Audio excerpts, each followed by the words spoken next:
يا أيها الذين آمنوا استعينوا بالصبر والصلاة إن الله مع الصابرين ولا تقولوا لمن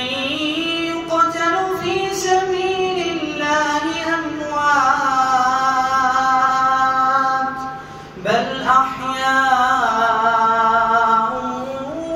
ولكن لا تشعرون ولنبلونكم بشيء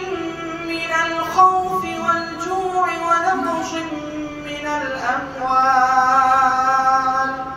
ونقص من الأموال والأنفس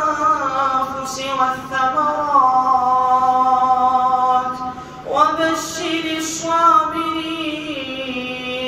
الصابرين الذين إذا أصابتهم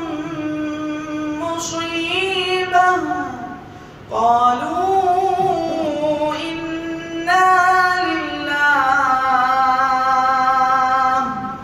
إنا لله وإنا إليه راجعون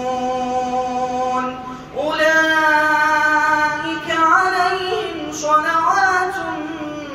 من ربهم ورحمة وأولئك